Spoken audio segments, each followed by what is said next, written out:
जय हिंद दोस्तों। आज हम सिक्योरिटी फोर्सेस के जवान, इंडियन आर्मी के जवान और पुलिस के जवानों की जो इनकम टैक्स रिटर्न होती है वो किस तरीके से फाइल की जाती है वो सीखने वाले हैं।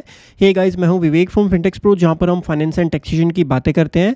आज आपको बताने वाला हूं किस तरीके से आपको अपनी इनकम टैक्स रिटर्न फाइल करनी है। पहले कुछ बेसिक समझ लेते हैं, उसके बाद सीधा आपकी ITR फाइलिंग की तरफ चलेंगे। बेसिक समझना इसलिए ज़रूरी है क्योंकि एक नॉर्मल ITR फाइलिंग में और एक सिक्योरिटी फोर्सेस के जवान की ITR की फाइलिंग में थोड़ा सा डिफरेंट होता है। आपका जो फॉर्म 16 होता है उसमें काफ़ी सारी टर्म्स ऐसी होती हैं जो नॉर्मल ITR से थोड़ी सी अलग होती हैं, तो आपको ये सारी चीज़ें समझनी पड़ेंगी। चाहे आप एयरफोर्स में हो, नेवी में हो, इंडियन आर्मी में हो, पैरामिलिट्री फोर्सेस के जवान हैं आप या सिक्योरिटी फोर्सेस के जवान हैं, आप सभी के लिए आज की वीडियो बहुत इंपॉर्टेंट है। सबसे पहले हम डिस्कस करेंगे अलाउंसेस के बारे में, कौन कौन से अलाउंसेस आपको मिलते हैं। देखिए, जैसे नेवी में आपको कोस्टल अलाउंस मिलता है, अगर आर्मी में किसी हिल एरिया में है तो वहाँ पे आपको हिल अलाउंस मिलता है, या रिस्क अलाउंस वहाँ पर एक्स्ट्रा आपको मिलता है। तो वो सारा आपके ITR में आ रहा है, तो उसको किस तरीके से फॉर्म 16 से आप अपनी ITR में फिल करेंगे वो चीज़ हम सीखने वाले हैं। तो अलाउंसेस को बेसिकली बांटा जाता है 3 सेक्शन में। एक होता है अलाउंसेस 1014(1) का अलाउंस होता है। 1014(1) एक सेक्शन होता है इनकम टैक्स एक्ट का। ये सेक्शन याद रखिएगा क्योंकि ये सेक्शन आपको अपनी ITR के अंदर सेलेक्ट करना होता है, तो वहाँ पे मैं आपको बताऊंगा, इसीलिए ध्यान रखिएगा। एक 1014(1) का अलाउंस होता है, एक अलाउंस 1014(2) का होता है, और एक अलाउंस होता है 1013A का, जिसको HRA अलाउंस भी बोला जाता है। सबसे पहले 1014(1) के जो अलाउंसेस होते हैं उसके अंदर आपका आता है यूनिफॉर्म या ड्रेस अलाउंस, और सेकंड आएगा allowances for cost on travel और ऑन टूर और ट्रांसफर। जब आपका एक जगह से दूसरी जगह ट्रांसफर होता है तो उस टाइम पे आपको एक अलाउंस मिलता है ट्रांसफर के लिए, वो वाला अलाउंस भी आपका 1014(1) के अंदर कवर होगा। Travel allowance to perform duty, जहाँ पे आपको कन्वीनियंस प्रोवाइड नहीं किया गया है, ट्रांसपोर्टेशन प्रोवाइड नहीं किया गया, वहाँ पे आपको ट्रैवल अलाउंस भी मिलता है, वो भी आपका 1014(1) में कवर होता है। हेल्पर अलाउंस अगर आपको मिल रहा है, academic research and training allowance मिल रहा है, ये सारे अलाउंसेस आपके 1014(1) में कवर हो रहे हैं। देखिए, जब आप अपना फॉर्म 16 देखेंगे तो काफ़ी सारे फॉर्म 16 में आपको ये सब सारी चीज़ें जो है देखने के लिए मिलेंगी। ये सभी अलाउंसेस आपके पूरी तरीके से एग्जम्प्ट होते हैं, और आप जब अपनी ITR फाइल करेंगे तो आपको 1014(1) के अंदर ये सारा अमाउंट जो है वो डालना होगा। ये सारे अमाउंट फुल्ली एग्जम्प्ट है, आपको अपने फॉर्म 16 से ये चीज़ चेक करनी है। दूसरे अलाउंसेस होते हैं 1014(2) वाले अलाउंसेस। इसके अंदर भी काफ़ी सारे अलाउंसेस कवर होते हैं।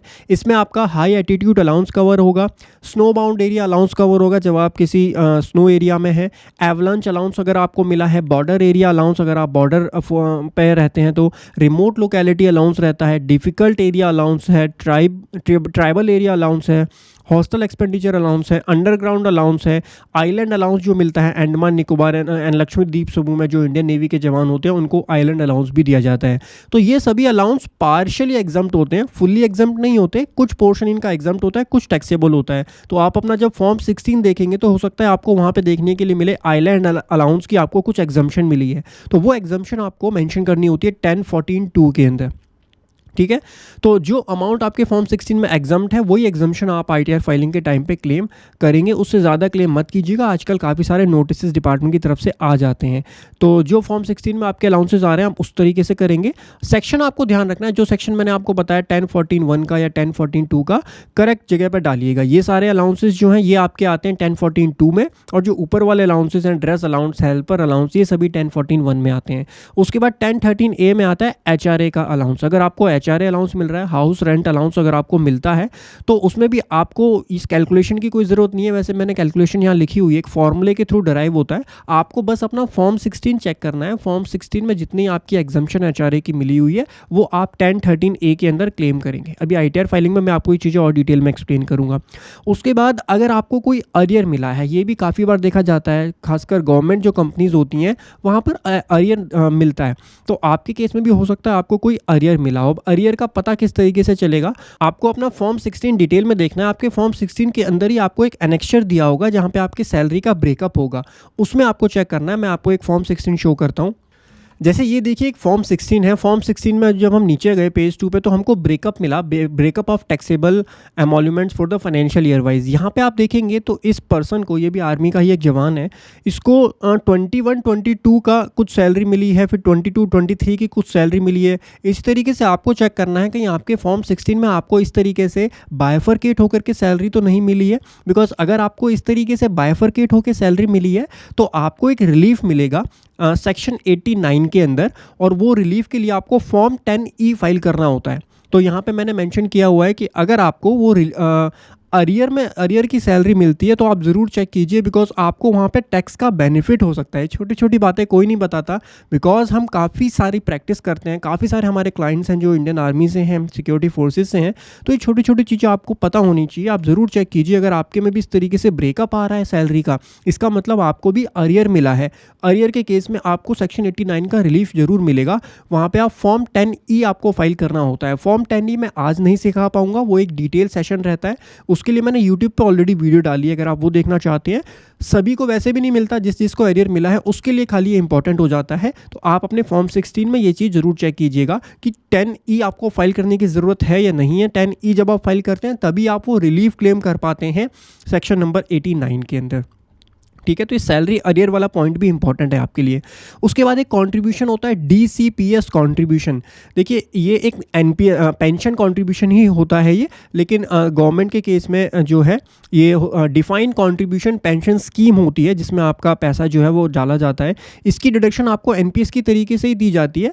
तो यहाँ पे बेसिकली इसकी जो डिडक्शन मिलेगी आपको वो 80 CCD 1, 80 CCD 1B और 80 CCD 2 के अंदर मिलेगी। आपको इसके अंदर डिटेल में टेक्निकल चीज़ों में जाने की बिल्कुल भी ज़रूरत नहीं है। आपको अपना फॉर्म 16 देखना है। फॉर्म 16 में 80 CCD 1 में जितना आ रहा है वहाँ पर आप डालो, 80 CCD 1B में जो आ रहा है वो डालो, और 80 CCD 2 में जो अमाउंट आपके फॉर्म 16 में आ रहा है आप उसके अकॉर्डिंग अपना काम करेंगे। ठीक है, वैसे मैं चीज़ें टेक्निकल समझाता हूँ, बट आज ज़रूरत नहीं है। आप फॉर्म 16 से देख करके ये सारी चीज़ें जो है वो मेंशन करेंगे, लेकिन आपको पता होना चाहिए। अगर आपके फॉर्म 16 में DCPS कंट्रीब्यूशन आ रहा है तो काफ़ी बार कंफ्यूज हो जाते हैं टैक्स पेयर कि इसका मतलब क्या है सर। तो ये एक तरीके से नेशनल पेंशन कंट्रीब्यूशन ही होता है, जो गवर्नमेंट डिपार्टमेंट्स होते हैं उनके लिए डिफाइंड कंट्रीब्यूशन पेंशन स्कीम होती है, उसके अंदर पैसा डाला जाता है। उसके बाद एक आपको इंश्योरेंस और होता है जो आपको मिलता है CGEGIS, central government employ group insurance scheme होती है। इसकी डिडक्शन आपको सेक्शन 80C के अंदर दे दी जाती है। ठीक है, उसके बाद होम लोन की अगर बात करें तो होम लोन अगर आपने लिया है तो होम लोन के केस में जो उसका प्रिंसिपल है और जो स्टैंप ड्यूटी आपने पे की उसकी डिडक्शन आपको 80C के अंदर मिल जाएगी। 1.5 लाख तक की डिडक्शन आपको वहाँ मिल जाएगी। इंटरेस्ट की डिडक्शन आपको मिलेगी, इंटरेस्ट की डिडक्शन आपको मिलेगी सेक्शन 24B के अंदर।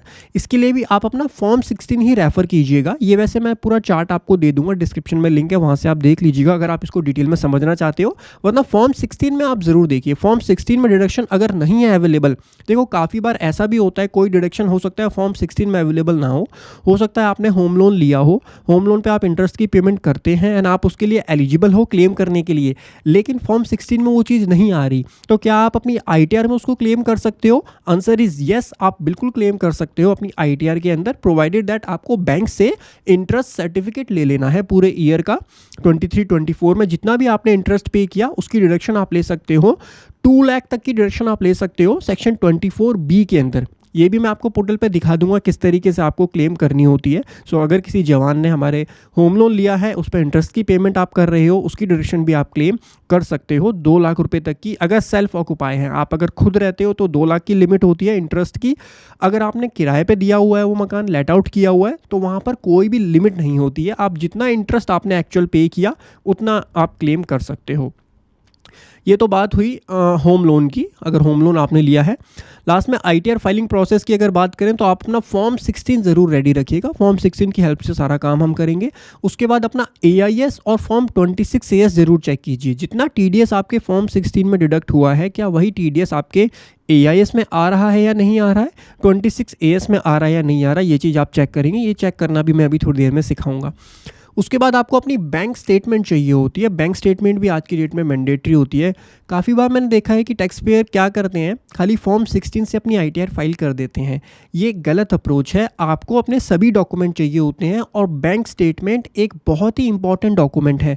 आप जिस ईयर की ITR फाइल कर रहे हैं, जैसे फाइनेंशियल ईयर 23-24 की अगर आप ITR फाइल करोगे तो आपको उस फाइनेंशियल ईयर की बैंक स्टेटमेंट भी अपने पास रखनी है पूरे ईयर की।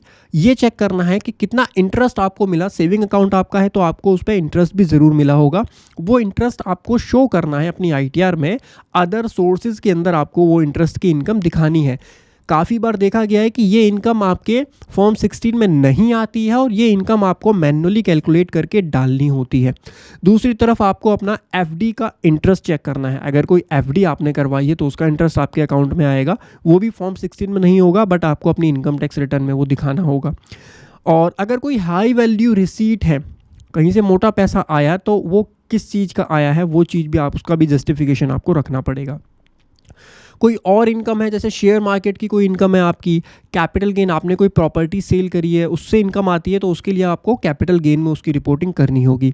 उसके बाद आपको अपना करेक्ट आईटीआर फॉर्म सेलेक्ट करना है कि कौन से आईटीआर फॉर्म आप फाइल करना चाहते हो। आईटीआर 1 और 2 होता है, अगर आप शेयर मार्केट में कोई काम नहीं करते तो आप 1 और 2 फाइल कर सकते हो। अगर आपको कैपिटल गेन से कोई इनकम होती है, आपने कोई प्रॉपर्टी बेची है, तो आप आईटीआर 2 फाइल करेंगे। अगर प्रॉपर्टी या कैपिटल गेन का कुछ भी कंसर्न नहीं है तो आप नॉर्मली आईटीआर 1 फाइल कर सकते हैं। उसके बाद में आपको रिजीम सेलेक्ट करनी है। ये एक इंपॉर्टेंट पॉइंट है, बिकॉज जो हमारा करंट असेसमेंट ईयर है 24 और 25, उसके अंदर न्यू टैक्स रिजीम जो है वो डिफ़ॉल्ट टैक्स रिजीम हो गई है। अब न्यू टैक्स रिजीम के काफ़ी सारे नुकसान हैं और काफ़ी सारे फ़ायदे भी हैं।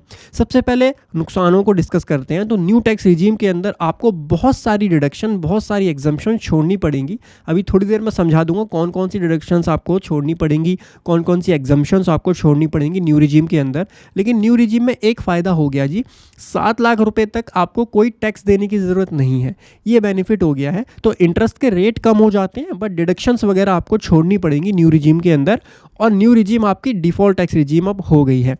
और ओल्ड में जाना चाहते हो तो आप ओल्ड रिजीम सेलेक्ट कर सकते हो। दोनों ऑप्शंस वैसे आपके पास अवेलेबल हैं। आप अपनी आईटीआर किसी भी रिजीम में जा कर के फाइल कर सकते हैं, कोई रिस्ट्रिक्शन नहीं है यहाँ पर।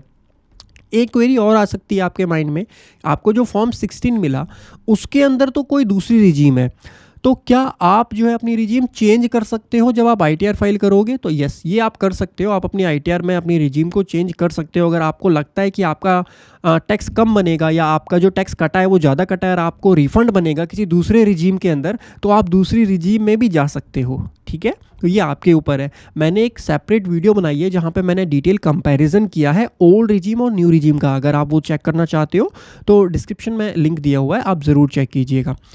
लास्टली आपका जो भी रिफ़ंड है या तो आपका टैक्स बनेगा वो आपको पे करना होगा, या फिर अगर टैक्स आपका ज़्यादा कटा है तो आपको वो पैसा रिफ़ंड कर दिया जाएगा आपको। ठीक है, अब कुछ इंपॉर्टेंट बातें मैं बताना चाहूँगा। जैसा कि मैंने आपको अभी थोड़ी देर पहले बताया कि न्यू रिजीम के कुछ बेनिफिट भी हैं तो कुछ नुकसान भी हैं। तो नुकसानों की ज़रा चर्चा करते हैं। जो 10-14 के अलाउंसेस अभी हमने ऊपर पढ़े, जो मैंने आपको 10-14 के सेक्शन 10-14 के अलाउंसेस बताए थे, जिसमें आपका uniform allowance, dress allowance, travel allowance, helper allowance आता है। ये कोई भी अलाउंस आपको न्यू रिजीम के अंदर नहीं दिया जाएगा। इन सभी अलाउंसेस को आपको छोड़ना पड़ेगा अगर आप न्यू रिजीम में जाना चाहते हो तो। दूसरा है एलआईसी की डिडक्शन है, हेल्थ इंश्योरेंस है, सेंट्रल गवर्नमेंट हेल्थ स्कीम में आपने कोई पैसा डाला तो उसकी डिडक्शन आपको ओल्ड रिजीम में तो मिल जाएगी, बट न्यू रिजीम में आपको उसकी कोई भी डिडक्शन नहीं दी जाएगी। न्यू रिजीम के अंदर 2 डिडक्शंस आपको मिलेंगी खाली।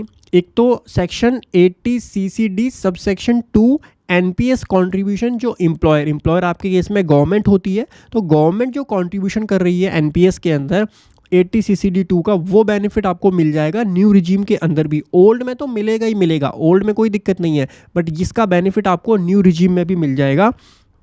प्लस एक और सेक्शन है 80 CCH 2, इसके अंदर भी गवर्नमेंट जो कंट्रीब्यूशन करती है अग्निवीर कॉर्पस फंड के अंदर, जो गवर्नमेंट कंट्रीब्यूशन कर रही है उसका बेनिफिट आपको न्यू रिजीम में भी मिल जाएगा और ओल्ड रिजीम में भी मिल जाएगा। तो ये 2 डिडक्शंस खाली हमारी हैं जो न्यू रिजीम में भी अवेलेबल हैं।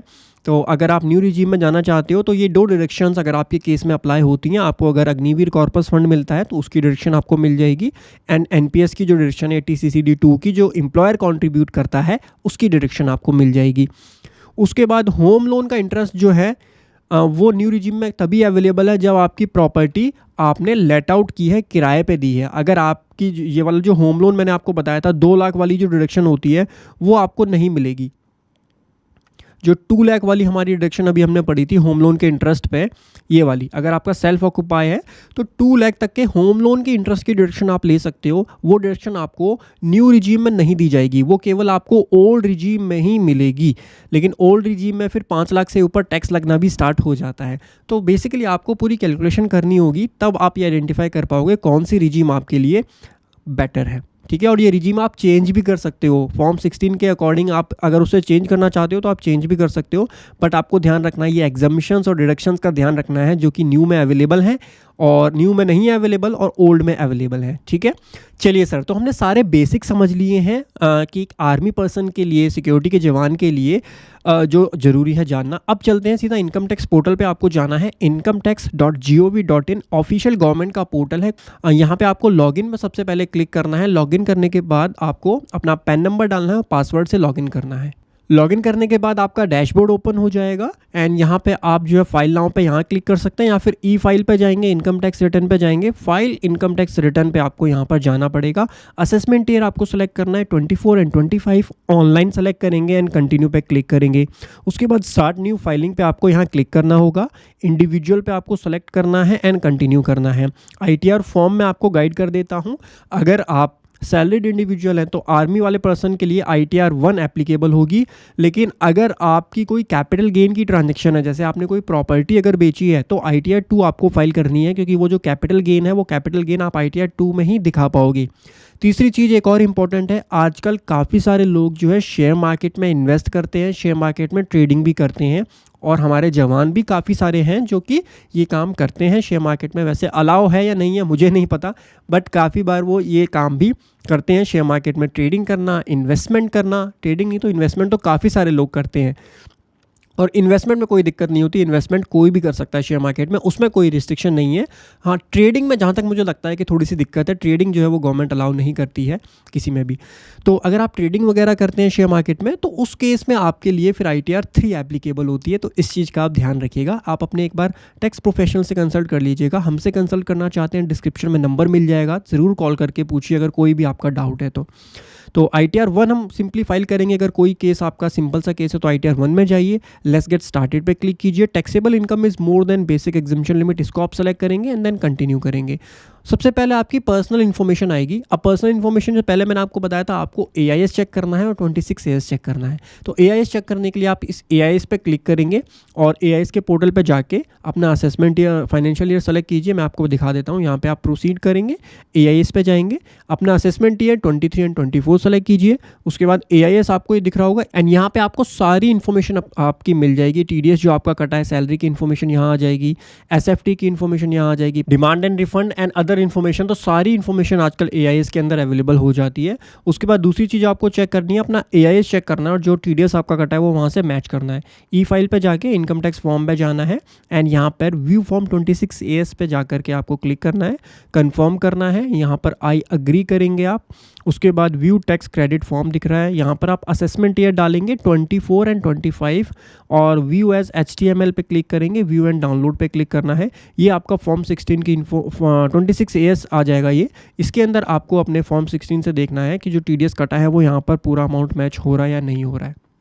उसके बाद में आप जाएंगे अपनी ITR पे एंड पर्सनल इन्फॉर्मेशन में आपको अपनी बेसिक इन्फॉर्मेशन सबसे पहले डालनी है।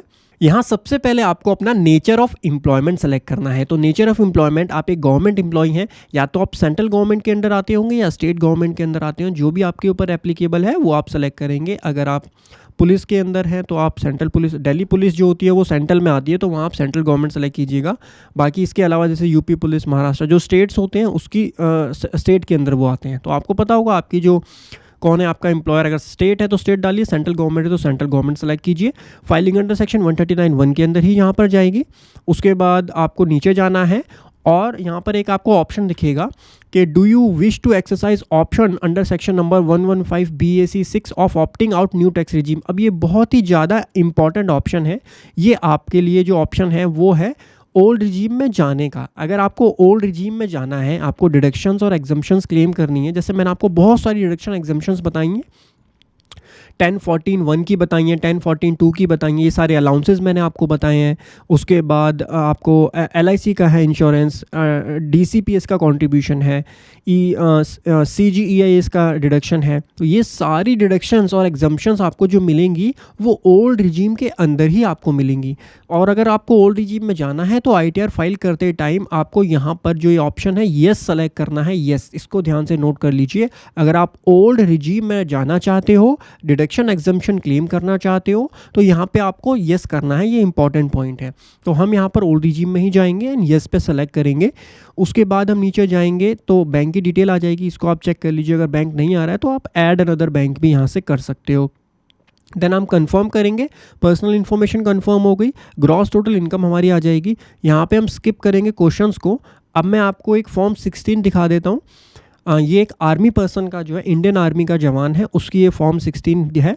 तो इसमें आप सबसे पहले एक बेसिक डिटेल होगी आपकी, पैन नंबर, टैन नंबर, उसके बाद आपका यहाँ पर असेसमेंट ईयर होगा और उसके साथ में ही लिखा होगा टैक्स ऑप्शन आपने कौन सा सेलेक्ट किया है, न्यू वाला या ओल्ड वाला। अगर न्यू है तो इसका मतलब आप न्यू टैक्स रिजीम में हैं, अगर ओल्ड है तो आप ओल्ड टैक्स रिजीम में हैं। और जो डिडक्शन एग्जम्पशंस हैं वो ओल्ड रिजीम में ही यहाँ पर आपको मिलेंगी, इस चीज़ का आपको ध्यान रखना है। यहाँ पे देखिए आपको नीचे अलाउंसेस मिल जाएंगे, सेक्शन 10 की डिडक्शन अलाउंस, ये एग्जम्पशन मिलेगी सेक्शन 10 की, 22,000 का यहाँ पर जो है हमको मिला है। तो ये 22,000 का जो हमको मिला है, ये क्यों मिला है? बिकॉज यहाँ पर ओल्ड टैक्स रिजीम है, ये ओल्ड टैक्स रिजीम में जो है इस जवान ने का फॉर्म 16 बना है, इसीलिए यहाँ पर ये एग्जम्पशन डिडक्शंस दी हुई हैं। तो आपको चेक करना है आपके लिए यहाँ पर क्या ऑप्शन आ रहा है, एंड उसके बाद आपको अपनी ITR फाइलिंग पर जाना है। हम ओल्ड में क्यों फाइल कर रहे हैं? बिकॉज ओल्ड के अंदर ही आपको एग्जम्पशन डिडक्शंस मिलती हैं, इसीलिए हम ओल्ड रिजीम के अंदर ही सारी ITR जो है वो फाइल कर रहे हैं।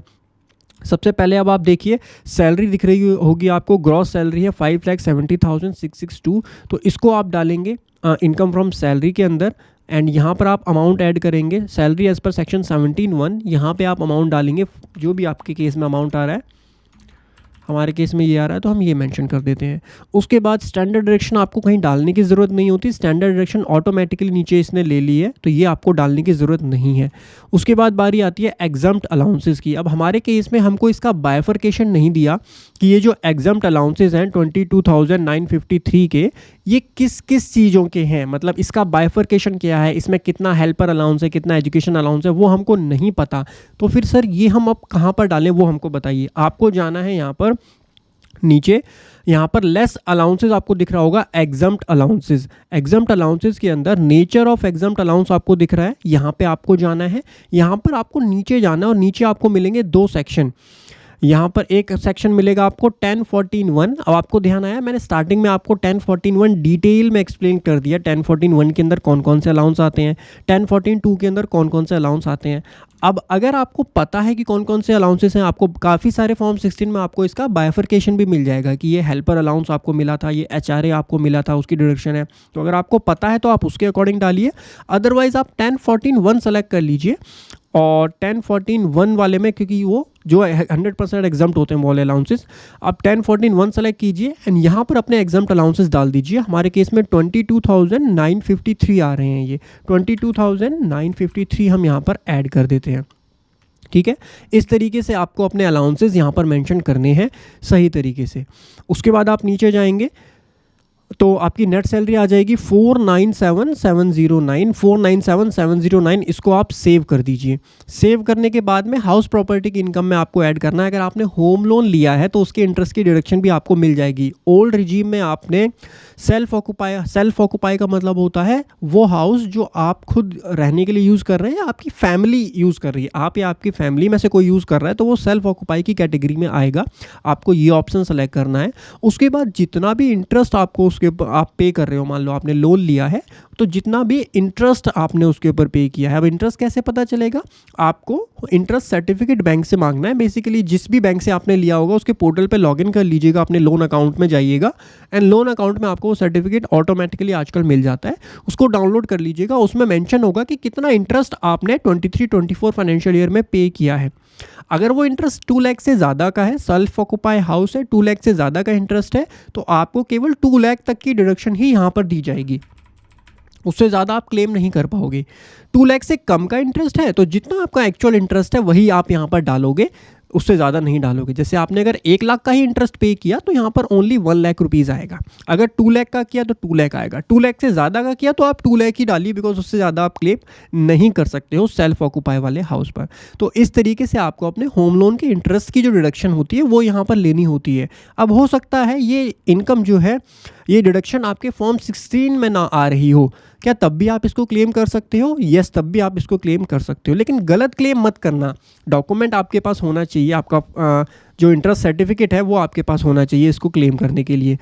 उसके बाद आप और नीचे जाएंगे, इनकम फ्रॉम अदर सोर्सेज। अब आप अगर अपने फॉर्म 16 में नज़र मारेंगे तो आपको अदर सोर्सेज में यहाँ कोई भी इनकम नहीं नज़र आएगी। Any other income point number 8 में आप देखेंगे ज़ीरो है। लेकिन सेविंग बैंक अकाउंट हर किसी का होता है, सेविंग बैंक अकाउंट में इंटरेस्ट भी हर किसी को मिलता है, लेकिन आईटीआर में कोई भी शो नहीं करता उसको, जो कि एक गलत प्रैक्टिस है। आपको अपना सेविंग अकाउंट का इंटरेस्ट भी अपनी आईटीआर में शो करना होता है, अपनी सभी इनकम आईटीआर में रिपोर्ट करनी है। ठीक है, तो यहाँ पर हम यस करते हैं। जो मैंने आपको बैंक स्टेटमेंट बताया था, बैंक स्टेटमेंट से आपको देखना है जितना भी आपको इंटरेस्ट मिला पूरे साल में, क्वार्टरली वैसे इंटरेस्ट मिलता है, तो 4 क्वार्टर में जितना भी आपको इंटरेस्ट मिला वो इंटरेस्ट की इनकम आप यहाँ पर शो करेंगे।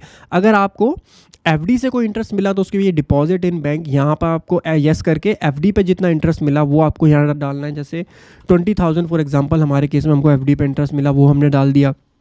आपको इनकम टैक्स का रिफंड अगर कोई मिला है इस ईयर के अंदर, वो आपको डालना है। पिछले साल का जो रिफंड है वो आपको मिला होगा, अगर आपके केस में रिफंड है तो यस करके आप डाल देंगे। वैसे ये अमाउंट ऑटोमेटिकली भी आ जाती है आपके एआईएस से।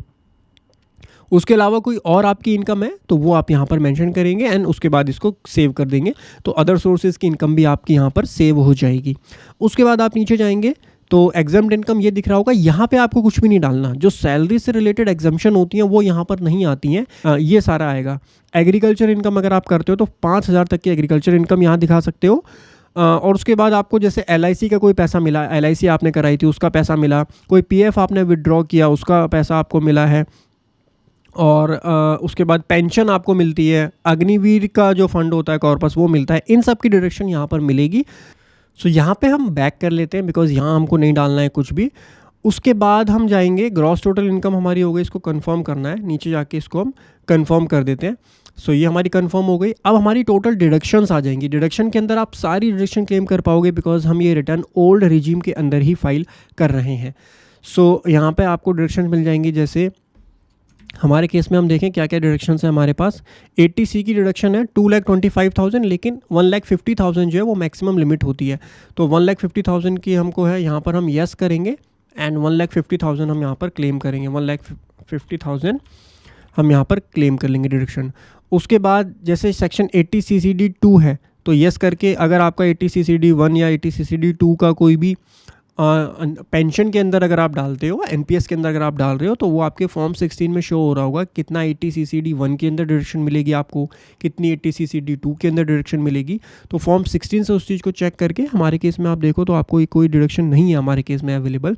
आपके केस में अगर है तो जो मैंने आपको बताई थी, ये जो DCPS कंट्रीब्यूशन होता है बेसिकली गवर्नमेंट एम्प्लॉयज़ के केस में, तो वो आपको दिख रहा होगा आपके फॉर्म 16 में। तो आप यहाँ पर 80CCD2 के अंदर डालेंगे।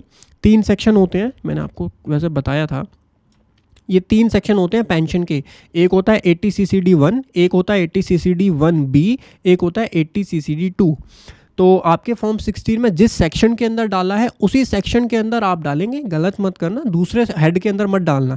जैसे 80CCD2 लिखा हुआ है यहाँ पर, हमने अभी पढ़ा था, ये रहा, तो इसके अंदर जो डिडक्शन जाएगी वो 80CCD सब सेक्शन 2 वाली ही जाएगी, कोई किसी और सेक्शन की डिडक्शन यहाँ पर आप नहीं डालेंगे। और अगर आपको 80CCD1 की है तो वो यहाँ जाएगी, देखो 80CCD1 की यहाँ जाती है, 80CCD1B की आपकी यहाँ जाएगी। आपको यहाँ पे जस्ट सेलेक्ट करना है और उसके बाद आप यहाँ पर अमाउंट डाल पाओगे जितना भी आपने वहाँ पर कंट्रीब्यूट किया है, आपके फॉर्म 16 में वो अमाउंट आ रहा होगा। तो मेरा कहने का मतलब ये है, जो भी आपका अप्रोप्रिएट सेक्शन है उसके अंदर ही वो अमाउंट डालना, किसी दूसरे में मत कर देना गड़बड़, ठीक है। उसके बाद कोई और डिडक्शन है तो वो आप क्लेम कर सकते हो एंड उसके बाद आप यहाँ पर कंटिन्यू कर सकते हो। 80TTA की डिडक्शन आपको एक मिलेगी, वो भी मैं समझा देता हूँ। जैसे सेविंग बैंक अकाउंट का इंटरेस्ट जो होता है वो हमने अदर सोर्सेज में डाला था 1,500 का।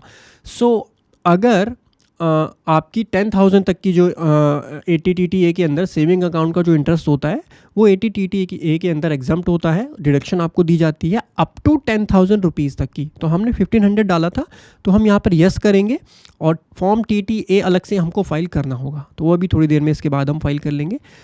इसको हम कंटिन्यू कर देते हैं। तो हमारे केस में एक तो 1,50,000 की थी जो हमने डाल दी अपने फॉर्म 16 से, ये वाली डिडक्शन थी जो कि हमने मेंशन कर दी है। उसके बाद में 80TTA ये था एक सेविंग बैंक अकाउंट का इंटरेस्ट 1,500 एंड इसको हम ऐड कर देंगे, ठीक है। ऐड करके आप यहाँ पर कंफर्म करेंगे। हमने कंफर्म कर दिया। डिडक्शंस के बाद में जितना भी आपका टीडीएस कटा है, जो भी आपने टैक्स पे किया है, वो आपके टैक्स पेड के अंदर ऑटोमेटिकली आ जाएगा। यहाँ पे आपको कुछ करने की ज़रूरत नहीं है। जस्ट आपको एक बार चेक करना है अपने फॉर्म 16 से कि जो ये डिटेल आ रही है आपका, यहाँ पे आ रहा होगा detail of tax deducted on salary. तो ये जो टीडीएस आ रहा होगा, इस टीडीएस को एक बार चेक कर लीजिएगा अपने फॉर्म 16 से और 26 AS से ये आपका मैच होना चाहिए। जब ये आपका मैच हो जाएगा उसके बाद आप यहाँ पर कंफर्म कर दीजिएगा।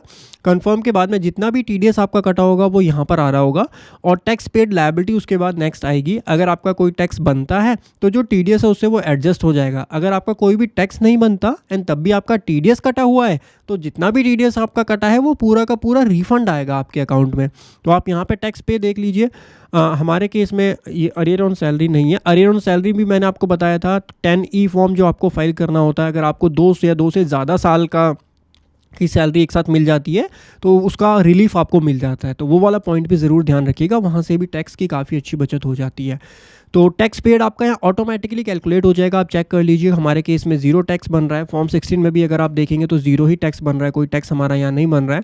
हम इसको कंफर्म करेंगे तो जितना भी टीडीएस हमारा है वो पूरा का पूरा टीडीएस हमारा यहाँ रिफंड शो कर देगा कि you are eligible for a refund of 95,190 रुपये का रिफंड जो है वो हमारा यहाँ पर बन रहा है। बिकॉज हमारा टीडीएस यहाँ कटा हुआ है, टैक्स ज़्यादा कटा हुआ है, बट एक्चुअल में टैक्स 0 बन रहा है। तो जितना भी आपका टैक्स है वो आपका रिफंड आ जाएगा आपके अकाउंट में। रिफंड कब आएगा वो अभी बताता हूँ। एक बार आप प्रीव्यू रिटर्न क्लिक कीजिए, यहाँ पे टिक कीजिए, उसके बाद नीचे जाइए, प्रोसीड टू प्रीव्यू कीजिए, आपके पास पूरी रिटर्न आ जाएगी। इसको एक बार चेक कर लीजिएगा अच्छे से, सारी डिटेल्स चेक कर लीजिए। बैंक अकाउंट अपना ज़रूर चेक कीजिए कि बैंक अकाउंट आपने सही डाला है या नहीं डाला है, बिकॉज आपका जो रिफंड आएगा वो बैंक अकाउंट में ही आएगा। हमारा वैलिडेशन सक्सेसफुल हो गया। उसके बाद आप प्रोसीड टू वेरिफिकेशन पे जाएंगे। यहाँ पे आपके पास 3 वेरिफिकेशन के ऑप्शन आएंगे। एक है ई वेरीफाई नाउ, इस पर क्लिक करके आपके पास आधार OTP आएगा, वो डाल करके आप अपनी रिटर्न वेरीफाई कर दीजिए। ई वेरीफाई लेटर में आप बाद में कर सकते हैं। And ITR verify by ITR V, इसमें आपको ITR V लेना होगा, उस पर साइन करके CPC बेंगलोर भेजना होता है। तो ये ऑप्शन तो मैं रिकमेंड करता नहीं, पहला वाला ऑप्शन बेस्ट है। आप जो है अपना आधार OTP से वेरीफाई कर दीजिए अपनी इनकम टैक्स रिटर्न। आशा करता हूँ गाइस आपको पूरी इन्फॉर्मेशन मिली होगी कि किस तरीके से एक आर्मी पर्सन को, सिक्योरिटी फोर्सेस के जवान को अपनी इनकम टैक्स रिटर्न फाइल करनी होती है। अगर आपको ये वीडियो इन्फॉर्मेटिव लगी है, पसंद आई है, तो प्लीज़ हमारे चैनल को सब्सक्राइब ज़रूर कर दिए। इससे हमको मोटिवेशन मिलता है इसी तरीके की इन्फॉर्मेटिव वीडियोज़ बनाने का। और मिलता हूँ आपको अगले सेशन में, तब तक हंसते रहिए, मुस्कुराते रहिए। जय हिंद, जय भारत।